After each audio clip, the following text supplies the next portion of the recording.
Hello दोस्तों, बहुत बहुत स्वागत है आप सभी लोगों का प्यारे विद्यार्थियों अनअकैडमी के इस चैनल पे, जहां पे हम लोग आज बात करने वाले हैं सेलेक्टेड करंट अफेयर्स एमसीक्यूज की, जो कि आने वाले एसएससी की सभी एग्जामिनेशन में बहुत ज़्यादा जरूरी होने वाले हैं और आपको यहाँ पे देखने के लिए मिलने वाले हैं।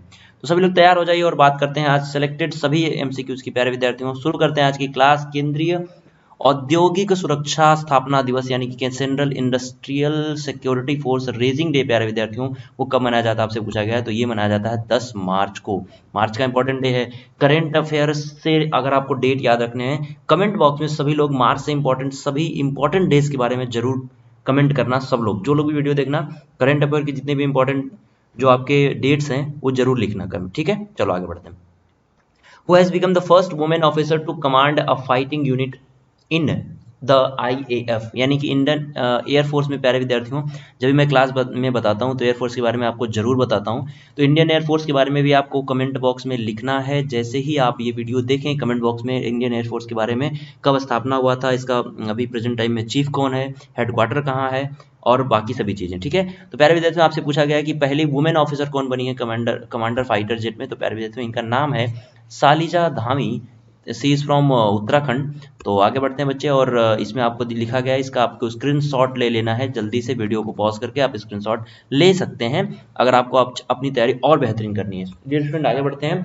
किस राज्य सरकार ने एकल महिलाओं के लिए स्वरोजगार योजना शुरू किया है, यानी self employed scheme for single womens के लिए स्टार्ट किया गया है डियर स्टूडेंट। तो ये शुरू किया गया है आपका उत्तराखंड ने, ठीक है। उत्तराखंड ने अभी अपने यहाँ महिलाओं को 50% रिजर्वेशन भी दिया है ट्रांसपोर्ट में, ठीक है। और उत्तराखंड में अभी नकल विरोधी कानून भी जारी किया है। तो अब आपका काम है कि उत्तराखंड में बच्चे, उसकी राजधानी कहाँ है, सीएम कौन है, और उत्तराखंड में सबसे इंपॉर्टेंट जो है वो नेशनल पार्क कौन सा है, सबसे पुराना भी है बेसिकली ये, वो कौन सा है, आपको कमेंट बॉक्स में सभी लोगों को लिखना है। जैसे वीडियो आप देखो, तुरंत कमेंट बॉक्स में आप कमेंट करके बताओ कि सर ये जो है उत्तराखंड के national park, important national park है, ये कब बना था, और उत्तराखंड में प्रेजेंट टाइम में सीएम कौन है और यहाँ के गवर्नर कौन है। उत्तराखंड स्टेट भी कब बना था, फॉर्मेशन कब हुआ था, ये आप इस कमेंट बॉक्स में जरूर लिखना। प्यारे विद्यार्थियों, अगर हम बात करें 90% से अधिक चुनाव में, अभी इलेक्शन कमीशन ने मिशन 929 लॉन्च किया है त्रिपुरा में। और जश्न चिल्लई कला महोत्सव जो प्यारे विद्यार्थियों वो मनाया है सीआरपीएफ ने, कहाँ पे, आपके जम्मू और कश्मीर में, ठीक है। ऐसे ही कुछ और ये सभी आपके लिए इंपॉर्टेंट है, स्क्रीनशॉट जरूर लीजिएगा। आगे बढ़ते हैं। फील्ड वर्कशॉप में कमांड करने वाली पहली महिला अधिकारी कौन बनी है बच्चे, ये आपसे पूछा गया है। फील्ड वर्कशॉप में पहली महिला अधिकारी जो बनी है उनका नाम है गीता राणा, ठीक है। गीता राणा फील्ड ऑफिसर में काम करने वाली पहली महिला। यूनाइटेड मिशन की महिला शांति सैनिकों का एक पलटन तैयार किया गया है सूडान में। अब आपको लिखना है, मैं आपसे जानना चाहता हूं कि सूडान की कैपिटल, प्यारे विद्यार्थियों, जरूर आप कमेंट बॉक्स में लिखिएगा, ठीक है। आगे बढ़ते हैं। सर डेविड चिपरफील्ड को पुलित्जर आर्किटेक्चर पुरस्कार 2023 से सम्मानित किया गया है। प्रीतकर प्रीतकर आर्किटेक्चर प्राइज है प्यारे विद्यार्थियों, ये किससे संबंधित है।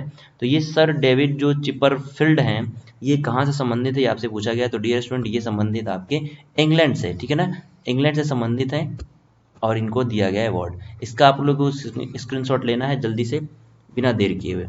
आगे बढ़ते हैं डियर स्टूडेंट। भारतीय नौसेना कमांडर सम्मेलन किस स्वदेशी निर्माता वाहन पोत में आयोजित किया जाएगा। First Indian navy commander conference will be held in first indigenously build aircraft carrier. तो ये है आपका आईएनएस विक्रांत। आप देख सकते हो option number first is the right one. INS Vikrant में ये जो है मीटिंग की जाएगी, कॉन्फ्रेंस की जाएगी। 6 मार्च 2023 को 5वां आसियान भारत शिखर सम्मेलन 2023 बच्चे वो कहाँ पे होगा। तो ये होगा आपका मलेशिया की कैपिटल कुआलालंपुर में। अब आपको यहाँ पे बच्चे आसियान के बारे में जो है डिटेल में लिखना है कि आसियान कब बना था, किस वर्ष में इसका फॉर्मेशन हुआ था, आसियान का फुल फॉर्म, और आसियान का जो हेडक्वार्टर है वो कहाँ है। प्रेजेंट टाइम में बच्चे आपसे पूछा गया कि आसियान का चेयरमैन कौन है, ये आपको कमेंट बॉक्स में सभी लोगों को लिखना है। जैसे ही आपके क्वेश्चन देखो, तुरंत कमेंट बॉक्स में भर दो इस नॉलेज से, ठीक है।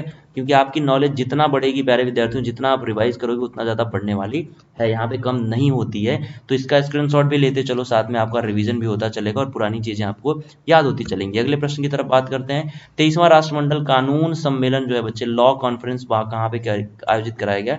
तो ये आयोजित कराया गया गोवा में। और गोवा की जैसे ही बात आती है, पर्पल फेस्ट जरूर याद रखना। पर्पल फेस्टिवल जो है वो गोवा में ही आयोजित किया गया बच्चे। और जल जीवन मिशन के तहत पहला ऐसा स्टेट था गोवा जो कि 100% वाटर कनेक्शन वाला स्टेट बन चुका था।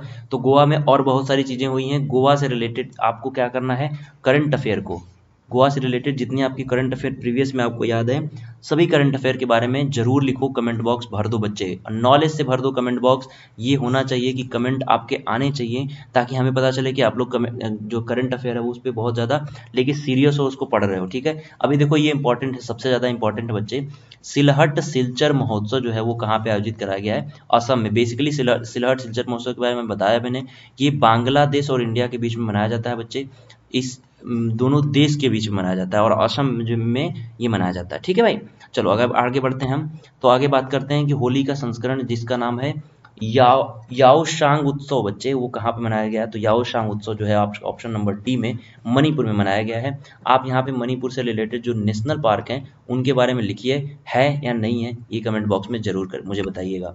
इसका आप लोग ले लीजिए बच्चे जल्दी से स्क्रीनशॉट। अगर हम बात करें तो ये ऑप्शन नंबर जो दो दिया, मतलब दो वाला जो क्वेश्चन है जिसमें आपका लिखा है इमो इनु इरप्ता महोत्सव, ये मणिपुर का सबसे फेमस महोत्सव है, इसका भी नाम आपको याद रखना है बच्चे। अगर आप चाहते हैं अपनी तैयारी अन अकेडमी से करना बहुत बेहतरीन तरीके से, तो अभी आपके लिए बहुत बड़ा प्राइस ड्रॉप चल रहा है, साथ ही में आपको 1 ईयर का सब्सक्रिप्शन भी मिल रहा है जिसमें आप अपनी तैयारी बेहतरीन तरीके से कर सकते हैं। 4373 में एसएससी 2023 अगर आप टारगेट कर रहे हैं, सीजीएल में एसएससी 2023 सीएचएसएल में टारगेट कर रहे हैं, तो आप अन अकेडमी प्लस ज्वाइन करके अपनी तैयारी कर सकते हैं। पीएमवाईटी डिस्काउंट कोड सभी कोर्सेज के लिए एप्लीकेबल होता है, एसएससी के अलावा जितने भी कोर्स आपके अन अकेडमी पे वैलिड है। देश में 25 वर्षों में पहली बार महिलाओं को सेना में आने की अनुमति कौन से देश ने दी है, तो ये दी गई है ऑप्शन नंबर डी में, कोलंबिया में दी गई है। कोलंबिया की कैपिटल बच्चे आपको लिखनी है और कोलंबिया की करेंसी जो है वो आपको जल्दी से कमेंट बॉक्स में लिख देनी है। जैसे ही आप ये वीडियो देखें आपको तुरंत इनके बारे में लिखना शुरू कर देना है और इसका स्क्रीनशॉट ले लेना है आपको। डियर स्टूडेंट, स्क्रीनशॉट जरूर लीजिए क्योंकि ये सारे नॉलेज आपके लिए बहुत ज़्यादा जरूरी हैं। किस राज्य ने एसईओ के तहत पारंपरिक चिकित्सा पर पहला B2B कॉन्फ्रेंस एंड एक्सपो आयोजित किया गया है? B2B traditional medicine under the CSO organisation बच्चे, ये फर्स्ट कॉन्फ्रेंस है वो कौन से शहर में आयोजित किया गया है? तो सबसे पहले तो आपका जो काम है वो ये है कि SCO का फुल फॉर्म और SCO का फॉर्मेशन ईयर, और यहाँ पे प्यारे विद्यार्थियों आपको इसका हेडक्वार्टर पहले आपको ये लिख देना है कमेंट बॉक्स में, फिर आपको इसका उत्तर जानो। इसका उत्तर है आसाम। आसाम में कौन सा नेशनल पार्क है और किसके लिए फेमस है, ये भी आपको कमेंट बॉक्स में लिख देना है। ठीक है प्यारे विद्यार्थियों, आगे बढ़ते हैं और डियर स्टूडेंट हम लोग बात करते हैं कि ये जो कॉन्फ्रेंस है, ये अलग अलग कॉन्फ्रेंस अलग अलग जगहों पर आयोजित किया गया है, ये इसको आपको देख लेना है। ठीक है भाई, मुंडक उपनिषद द ब्रिज टू इमॉर्टैलिटी, ठीक है, द ब्रिज टू इमॉर्टैलिटी, ये किताब है बच्चे, और इस किताब को किसके द्वारा विमोचित किया गया है, तो ये है डॉक्टर करण सिंह, इनके द्वारा विमोचित किया गया किताब जिसका नाम है मुंडक उपनिषद द ब्रिज टू इमॉर्टैलिटी। ठीक है भाई, देखो यहाँ पे आपको फिर से इसका स्क्रीनशॉट लेना है। 75 डिजिटल गांव कार्यक्रम शुरू किया गया, 75 डिजिटल विलेज जो है वो किसके द्वारा शुरू किया गया है, तो ये आरबीआई के द्वारा शुरू किया गया है, ऑप्शन नंबर बी। तो आपको यहाँ पे आरबीआई के बारे में पूरी डिटेल बच्चे ये कमेंट बॉक्स में आपको क्या करनी है, लिखनी है डिटेल आरबीआई के बारे में। ठीक है भाई, पूरी नॉलेज, डिटेल मतलब क्या होता है, पूरी जानकारी, पूरी जानकारी आपको जितनी है वो आप यहाँ पे लिख देना कमेंट बॉक्स में। ठीक है, और अगले क्वेश्चन की चलते हैं। भारत और किस देश के बीच में 18 मार्च को पहली बार क्रॉस बॉर्डर आयल पाइपलाइन की शुरुआत हुई बच्चे, तो ये हुई आपकी भारत और बांग्लादेश के बीच में, इसमें पहली बार ये क्रॉस बॉर्डर आयल की शुरुआत होने जा रही है। ठीक है, तो जल्दी से इस ऑफर को आप जल्दी जितना जल्दी दे सकते हो उतना कर सकते हो प्यारे विद्यार्थियों, क्योंकि आपके यहाँ पे मैक्सिमम प्राइस ड्रॉप चल रहा है, साथ ही में 1 ईयर का एक्सटेंशन मिल रहा है, तो आपके लिए बेहतरीन मौका है। और अनअकैडमी पे प्लस पे आपको बहुत सारी चीज़ें मिलती हैं जो आपके एग्जामिनेशन के लिए बेसिकली बहुत ज़्यादा जरूरी हैं। तो डियर स्टूडेंट आप भी इस लिस्ट में शामिल हो सकते हो, आपका भी यहाँ पे नाम आ सकता है अगर आप अपनी तैयारी बहुत ईमानदारी से करते हो, फॉलो करते हो रेगुलर बेसिस पे अपने टीचर्स की बात को, अपने जो गार्जियन है उनकी बात को फॉलो करते हो, जो आपके एजुकेटर है उनकी बात को अगर फॉलो करते हो, तो आप डेफिनेटली यहाँ पे अच्छा कर पाओगे। अनअकैडमी प्लस पे आपको यहाँ पे प्रेजेंट टाइम में मिल रहा है, जो प्यारे विद्यार्थियों अगर हम बात करें सीजीएल 2023 की प्री प्लस मेंस की पूरी तैयारी आपको यहाँ पे कराई जाएगी, जो कि बैच स्टार्ट हो चुके हैं और आने वाले दिनों में फिर से स्टार्ट हो जाएंगे। लक्ष्य बैच जो है 2023 के लिए बच्चे, यहाँ पे आप पीडीएफ सबसे ज़्यादा जरूरी आपको मिल रहा है, पीडीएफ जो कि आपको नोट्स जो है वो पीडीएफ फॉर्म में भी मिलेगा, प्लस बुक के भी फॉर्म में मिल रहा है। तो आप सभी लोग जल्दी से अनअकैडमी ज्वाइन कर लो, अभी आपके लिए प्राइस ड्रॉप है और आने वाले दिनों में जो प्राइस है वो हाइक हो सकती है। तो प्राइस हाइक होने से पहले आप ज्वाइन कर लो, पीएमवाईटी डिस्काउंट कोड यूज़ करना, ये डिस्काउंट कोड सभी कोर्सेज के लिए वैलिड है। Thank you so much, bye bye.